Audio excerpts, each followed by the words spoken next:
Ayun guys, for this video talaba, kuha tayong talaba tapos diretso loto na. Ayan.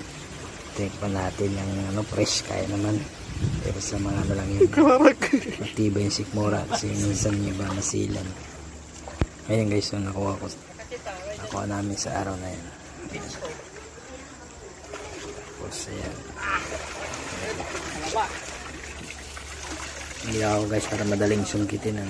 Pinakulo ko muna guys yan para bumuka, madaling sungkitin. Ayan, tapos ginisa ko na yan sa bawang sibuyas, parang simikilawin siya. Ayan, tapos suka. Bukas na lang para ma-enjoy sa gabi.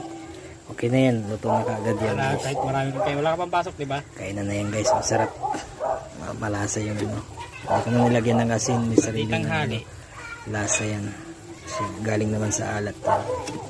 Yan, tapos kayod ako